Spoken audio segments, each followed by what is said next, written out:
메시지 성경 통독 제150일. 오늘 말씀은 나훔서 서론에서 하박국서 서론까지입니다. 나훔서는 3장으로 니느웨의 멸망을 통해 나타나는 하나님의 심판과 구원, 남유다 제14대 왕 므낫세 후반기와 제15대 왕 아몬의 통치 시기인 BC 650년에서 BC 640년경에 기록된 말씀입니다. 두 개의 큰 주제로 나눌 수 있는데 1장은 심판과 구원의 하나님으로 니느웨에 대한 심판, 내용은 하나님의 진노, 니느웨의 심판과 남유다의 구원. 두 번째 2장 3장은 피의 성 니느웨의 멸망, 내용은 멸망의 모습, 멸망의 이유. 나훔 서론. 역사의 무대는 드넓다. 때때로 이 무대에 거물들이 등장해 거들먹거리고 무력과 재력을 휘두르며 위협과 겁박을 일삼는다. 그들은 자신이 무대의 중심에 있다고 생각하지만 사실은 다르다. 그들은 무대 중앙 근처에도 가지 못했다. 그들이 큰 소란을 일으키고 사람들의 이목을 끄는 것은 사실이며 상당한 주목과 찬탄을 얻어낼 때도 있다. 세계 열강들, 강력한 군대들, 유력한 인사들이 바로 그들이다. 세계 뉴스의 일면을 장식하는 존재는 언제나 그런 초강대국 몇몇 나라와 그 통치자들이다. 그들 가운데 몇몇은 공원 벤치 등에 새겨넣은 이름을 오늘까지 남기고 있기도 하다. 하지만 그것들은 불멸을 얻어보겠다는 부질없는 실로 가련한 시도였을 뿐이다. 허장성세 부리는 자들이 일으키는 소동에 시선을 빼앗기게 되면 무대 중앙에서 지금 진행되고 있는 일, 하나님께서 하고 계신 일을 보지 못할 위험이 있다. 하나님께서 일하시는 방식에는 특징이 있다. 그분은 대개 조용히 일하시고 기도를 통해 일하신다. 시인 조지 메리디스가 읊은 대로 마음을 쪼개며 보도블록을 밀고 올라오는 보이지 않는 힘들, 조용한 사람들과 나무들 안에 숨어있는 힘들이 있는 것이다. 그러나 우리가 요란스럽고 커다란 것에만 반응하도록 길들여진다면 우리는 하나님의 말씀과 그분의 일하심을 놓치고 말 것이다. 하지만 하나님을 가벼이 여기지 마라. 그분은 너희가 만만히 대할 수 있는 분이 아니시다. 그분은 원수들에게 보복하신다. 맹렬한 노를 바라시며 적들에 맞서 일어나신다. 하나님은 버럭 화를 내시는 분이 아니시다. 강한 분이시지만 오래 참으신다. 그러나 누구든 그분 앞에서 얼렁뚱땅 넘어갈 수는 없다. 누구든 대가를 치르고야 만다. 나훔 1장 2절 3절. 때때로 하나님께서는 어떤 이들에게 이런 위세 부리는 인물과 운동들의 귀추를 열심히 살펴보는 임무를 맡기셔서 나머지 사람들이 그런 것에 쏟던 관심을 끊고 역사의 주인이신 하나님께로 시선을 돌리게 하신다. 주선 7세기 나훔 선지자가 바로 그런 임무를 맡았다. 그 당시는 아시리아로 인해 온 세상이 공포에 떨던 시절이었다. 나훔이 예언의 말씀을 전했을 당시 니느웨를 수도로 둔 아시리아는 실로 천하무적으로만 보였다. 아시리아가 없는 세상은 상상도 할 수 없었다. 나훔의 임무는 그런 자유로운 세상에 대한 상상을 가능하게 해주는 것이었다.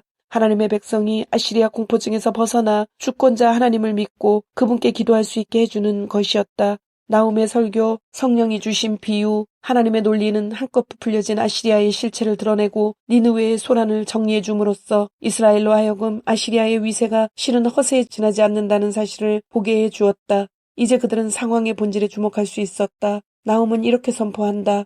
니느웨에 내리시는 하나님의 명령이다. 너는 이제 끝장이다. 니느웨는 끝났다. 내가 너의 신전을 모조리 부술 것이다. 내 신과 여신들을 쓰레기통에 쳐넣을 것이다. 나는 지금 너의 무덤을 파는 중이다. 비석 없는 무덤을. 이제 너는 없는 것이나 마찬가지다. 아니 그보다 못하다. 아시리아야 나는 내 원수다. 만군의 하나님께서 말씀하신다. 내가 내 전차들을 불태울 것이다. 잿더미로 만들 것이다. 사자나라가 이제 송장들로 뒤덮이리라. 전쟁 사업은 이제 끝났다. 네가 할 일은 더 이상 없다. 전쟁을 보도할 일도 더 이상 없고 승리를 선언할 일도 더 이상 없다. 너의 전쟁 사업은 이제 영원히 끝났다. 나훔 1장 14절, 2장 13절. 예언자 나훔은 니느웨 곧 아시리아에 임할 재앙이라는 단 하나의 메시지만을 전했기에 자칫 그를 니느웨를 증오한 사람 정도로 오해하기 쉽다. 그러나 나훔은 더 큰 그림을 보며 말씀을 전하고 그 내용을 기록하기에 적들의 죄에 못지않게 이스라엘의 죄 역시 혹독한 고발을 당하고 있다. 나훔의 취지는 적국에 대해 종교적 증오심을 조장하는 것이 아니다. 그는 다만 이렇게 말하고 있다. 원수 아시리아를 우러러보지도 말고 두려워하지도 마라. 저자들도 우리와 똑같은 수준으로 심판을 받게 될 것이니. 나훔 개요. 니느웨의 멸망을 통해 나타나는 하나님의 심판과 구원. 히브리어로 나훔은 위로, 평안, 충분한 위로라는 의미를 가진다. 영어 성경은 나훔으로 읽는다. 기록자. 나훔서의 기록자 나훔에 대해서는 구약성경 어느 곳에도 언급이 되어 있지 않으며 1장 1절에 엘고스 출신이라는 것 외에 달리 알려진 것이 없다. 게다가 그의 고향인 엘고스조차 미확인 지명으로 남겨져 있다. 그러나 나훔서의 내용을 근거로 해서 기록자에 대해 어느 정도의 윤곽을 그려낼 수는 있다. 예언자들 중에 남유다와 북이스라엘이 아닌 다른 나라를 향해 말씀을 선포한 세 사람이 있는데 그들 중 한 사람이 나훔이다. 오바댜는 에돔을 향해서 말씀을 선포했고 요나는 니누에를 향해서 회개를 선포했으며 나훔은 아수르 제국과 수도 니누에의 멸망을 선포했다. 나훔은 하나님의 모습 중에서 1장 2절에 보복하시는 하나님을 구약의 예언자들 중 누구보다도 강하게 부각시켜 선포한다. 남유다를 압제하는 아수르에게 임박한 하나님의 보복은 예언자의 이름처럼 하나님께 나아가는 자에게 주시는 위로와 평안이며 충분한 위로이다.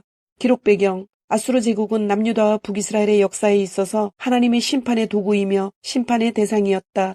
북이스라엘 18대 왕 베가 때에 아수르 왕 디글랏 빌레셀 3세에 의해 이온과 아벨벳 마아가와 야노아와 게데스와 하솔과 길르앗과 갈릴리와 납달리 온 땅을 점령당하고 아수르의 포로로 끌려갔다. 열왕기하 15장 29절 제19대 왕 호세아 때에는 북이스라엘의 수도 사마리아가 살마네셀 5세에 의해 침략을 받아 3년여의 포위 공격 끝에 함락당하고 마침내 북이스라엘은 멸망당하였다. 남유다 13대 왕 히스기야도 역대하 32장 1절에서 8절에 보면 애굽과 함께 반아수르 동맹에 가담하면서 디글랏빌레셀 3세와 사네립으로부터 침략을 당했다. 이는 이사야 10장 5, 6절을 통해 회개하지 않는 북이스라엘에게 하나님께서 아수르를 들어 심판의 도구로 사용하실 것을 이미 예언하셨다. 또한 심판의 도구인 아수르에 대해서도 침묵하지 않을 것을 강력하게 약속하셨다. 아수르 사람들은 잔인하기로 잘 알려져 있었다. 약 150여 년 전 니누에는 요나 1장 2절에 보면 악독이 하나님 앞에 상달되어서 심판이 예고되었지만 예언자 요나를 통하여 하나님의 진노로부터 구원을 받았다. 그러나 그들은 하나님의 은혜를 기억하지 않았으며 제국의 영토를 넓혀나가는 가운데 다른 정복자들보다 더 잔인했다. 아수르 바니팔 왕 때에 이르면 악독이 절정에 달하였고 3장 10절에 노아문의 멸망에서 잘 드러난다. 하나님께서는 궁극적으로 그들의 죄를 하나님의 심판대 앞에서 묻게 하신다. 이는 예언자 나훔을 통하여 아수르의 멸망의 날, 곧 하나님의 심판의 날이 임박하였음을 선포한다. 앞으로 아수르에 다가올 멸망의 날에 대한 생생한 표현과 조롱하듯이 읊는 애가들을 통해 아수르의 멸망은 반드시 이루어질 것과 임박한 것임을 말씀하고 있다. 니느웨는 결국 BC 612년에 바벨론과 메대의 연합군에 의하여 패망하게 된다. 기록연대 기록자에 대한 정보와 마찬가지로 나훔서의 연대를 추정하는 것 또한 어려운 문제이지만 나훔서에 기록된 말씀을 근거로 연대를 추정해보면 첫째, 3장 8절에 10절에 노아문의 함락 사건에 대한 언급이다. 애굽의 수도 노아문은 BC 663년 아수르 바니팔에게 침략을 당했다. 노아문을 함락했던 아수르 또한 노아문과 흡사한 멸망이 미칠 것을 예언하고 있으므로 노아문 함락 이후로부터 니느웨 멸망 이전의 어느 시기이다. 둘째, 남유다가 아수르로부터 압제를 받는 시점인 제14대 왕 므낫세 후반기와 제15대 왕 아몬 통치의 상황이 언급되어 있다. 셋째, 제16대 왕 요시아의 종교개혁과 같은 유대인의 회개운동에 대한 언급이 없다. 그러므로 나훔서는 BC 650년과 640년 사이에 기록된 것으로 볼 수 있다. 기록 목적 첫째, 하나님을 대적한 니느웨에 대한 심판이다. 둘째, 남유다에 대한 하나님의 위로이다. 한마디로 남유다에게 니느웨 심판을 통해 하나님의 위로를 주기 위해 기록했다. 엘고스 사람 나훔을 통하여 선포된 니느웨를 향한 심판의 경고는 다시 재건되지 못할 아수르 애가로 끝을 맺는다.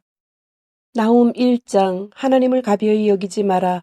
엘고스 사람 나훔이 니느웨에 대해 하나님께서 보여주신 것을 기록한 보고서다. 하나님을 가벼이 여기지 마라. 그분은 너희가 만만히 대할 수 있는 분이 아니시다. 그분은 원수들에게 보복하신다. 맹렬한 노를 바라시며 적들에 맞서 일어나신다. 하나님은 버럭 화를 내시는 분이 아니시다. 강한 분이시지만 오래 참으신다. 그러나 누구든 그분 앞에서 얼렁뚱땅 넘어갈 수 없다. 누구든 대가를 치르고야 만다. 토네이도와 허리케인은 그분의 발자취이고 폭풍구름들은 그분께서 발을 터실 때 이는 먼지다. 그분께서 바다의 고함을 치시면 바다가 마른다. 강들이 말라버린다. 바산과 갈멜의 산들이 떨고 레바논의 과수원들이 오그라든다. 산들이 뿌리째 흔들리고 언덕들이 녹아 개펄이 된다. 하나님이 두려워 땅이 몸을 떤다. 온 세상이 겁에 질린다. 이 불길 같은 진노에 대항할 자 누구랴. 이 맹렬한 경노를 견딜 자 누구랴. 그분의 진노는 용암처럼 쏟아지고 그분의 경노는 돌을 바스러뜨린다. 하나님은 선하시다. 힘겨울 때 피난처가 되어주신다. 도움을 구하는 자 누구든 딱한 사정에 처한 자 모두를 기꺼이 맞아주신다. 그러나 사람들이 도피처로 삼는 것은 모조리 쓸어버리신다. 누구도 하나님을 피해 도망칠 수 없다. 하나님을 거슬러 꾀를 쓰느라 왜 시간을 낭비하느냐. 그런 계략은 무엇이든 끝장나고 만다. 말썽을 피우는 자들 두 번 다시 기회는 없다. 기름을 흠뻑 먹인 마른 장작더미처럼 활활 타서 제가 될 것이다.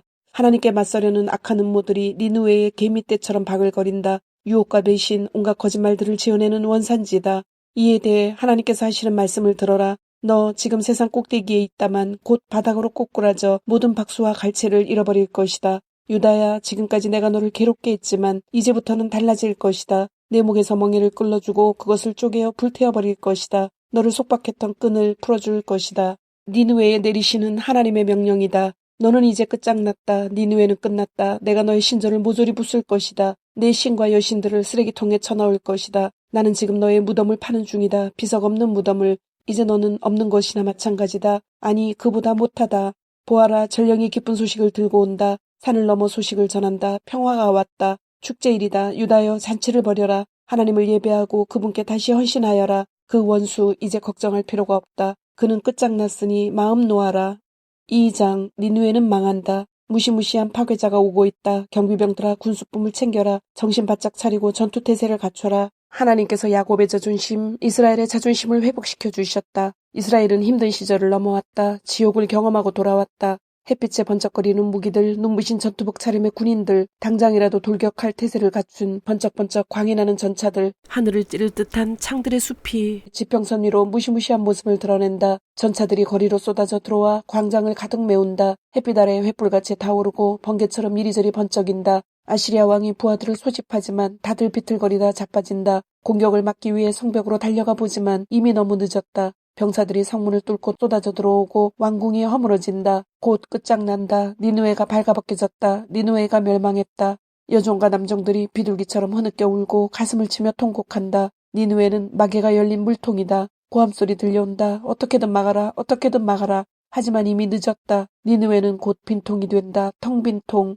다른 고함소리 들려온다. 은을 털어라. 금을 털어라. 노다지다. 원하는 대로 다 꺼내가라. 망했다. 저주받아 망했다. 아주 폐허가 되었다. 가슴은 철렁 내려앉고 다리에 힘이 풀린다. 속이 뒤집히고 얼굴은 새하얗게 질린다. 명성 높던 맹수 아시리아의 사자에게 그 새끼들에게 이 무슨 일이란 말이냐. 적수가 없어 느긋하게 새끼들을 품던 맹수 그 술사자와 암사자에게 이 무슨 일이란 말이냐. 사냥을 나가면 어김없이 갓 잡은 신선한 먹이를 물고 와서 암사자와 새끼들을 먹이던 그 술사자에게 피가 뚝뚝 떨어지는 고기들을 쌓아놓고 축제를 벌이던 그 사자굴에 이 무슨 일이란 말이냐.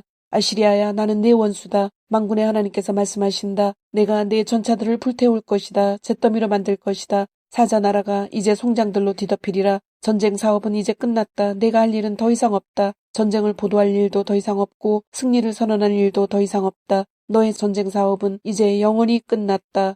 3장. 살인자 성이여, 너는 망할 것이다. 거짓말이 가득하고 약탈물이 쌓이고 폭력에 중독된 성이여, 나팔소리 울리고 바퀴소리 요란하다. 말들이 날뛰고 전차들이 비틀거린다. 칼과 창을 휘두르며 기수들이 질주한다. 거리에 시체들이 나뒹굴어 땔감처럼 쌓이고 하수구와 골목마다 송장들이 쌓여 모든 길이 막힐 지경이다. 그리고 창녀들, 끝없는 창녀들, 치명적 매력의 창녀의 도성이여, 너는 악한 주문으로 민족들을 유혹해 파멸시키는 마녀다.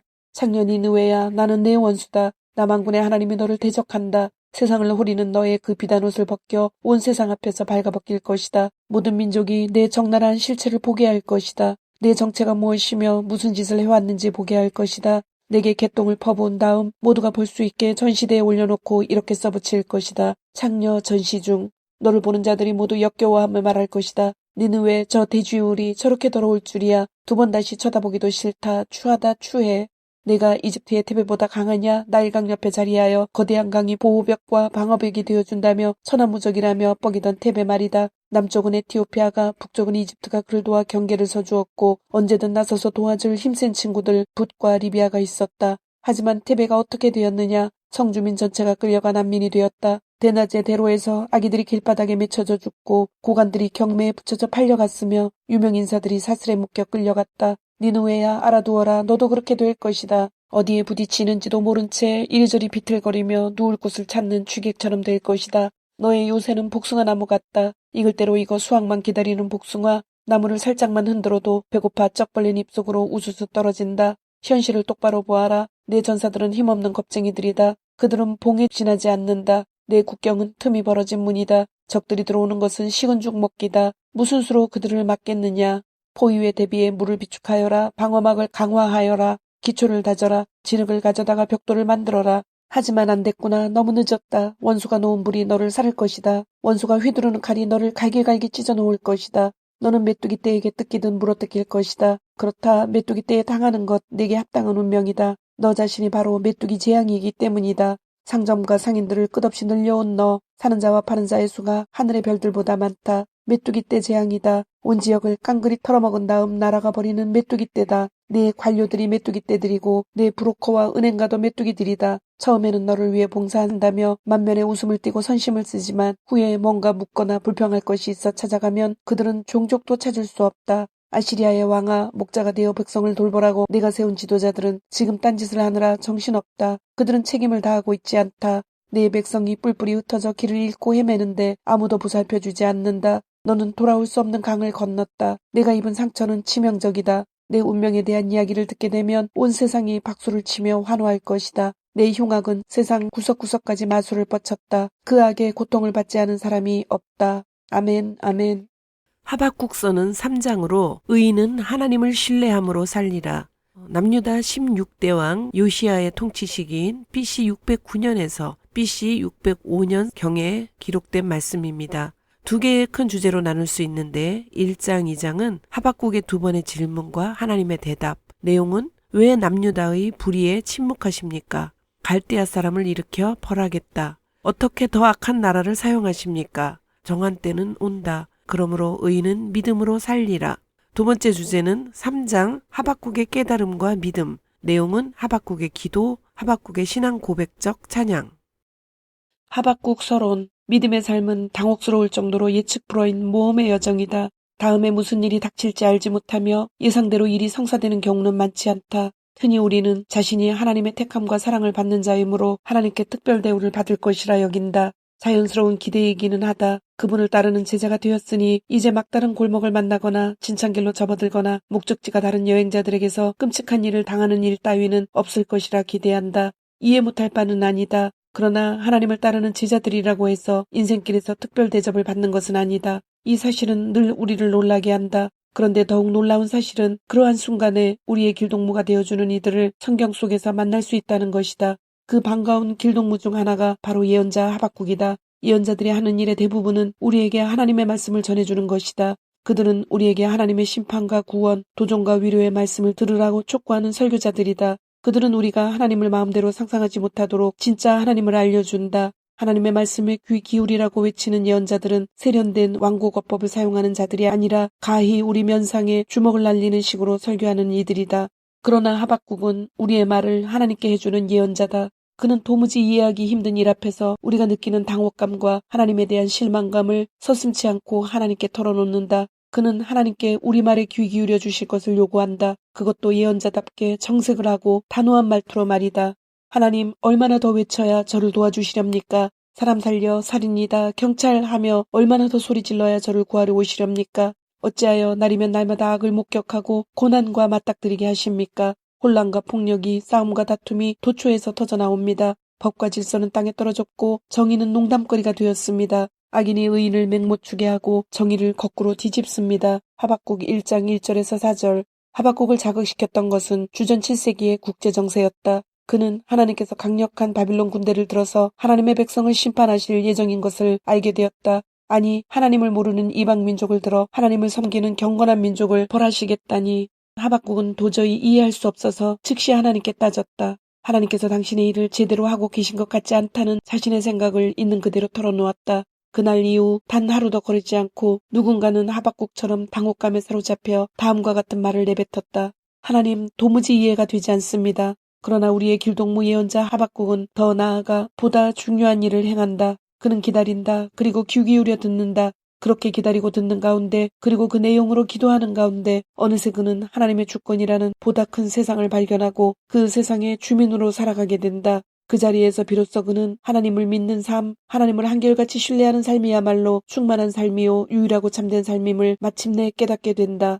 하나님, 주님에 대해 전하는 조상들의 말을 듣고 놀라서 무릎을 꿇습니다. 그들에게 하신 일을 오늘 우리에게도 행해 주십시오. 그들을 위해 역사하신 것처럼 오늘 우리를 위해서도 역사해 주십시오. 심판하실지라도 자비를 잊지 말아 주십시오. 주께서는 분명히 그렇게 하실 것입니다. 체리나무에 꽃이 피지 않고 딸기가 익지 않아도 사과가 다 벌레 먹고 밀농사가 흉작이어도 양우리에 양이 없고 외양간에 소가 없어도 나 하나님께 즐거운 찬송을 부르리라. 나의 구원자 하나님 앞에서 즐겁게 뛰어놀리라. 나 하나님의 통치와 승리를 믿고 용기를 얻어 기운을 차리네. 사슴처럼 뛰어다니는 나 산정상에 오른 듯한 기분이라네. 하박국 3장 1절 2절 17절 19절. 하박국은 우리와 출발점이 같았다. 그 역시 우리처럼 혼란에 빠져 있었고 불평했으며 심지어 하나님을 고발하기도 했다. 그러나 그는 그 자리에 머물지 않았다. 그는 더 나아갔다. 결국 그는 하나님을 사랑하는 자들에게는 삶 속의 모든 것들이 협력하여 선을 이루어내는 그런 세상에 도달하게 되었다. 우리를 길동무로 데리고서 말이다. 주님, 오늘도 말씀을 주심을 감사드립니다. 주신 말씀대로 오늘 하루도 주님의 모습을 닮아가며 말씀대로 순종하며 살도록 은혜와 용기를 주옵소서. 예수님의 이름으로 기도드립니다. 아멘.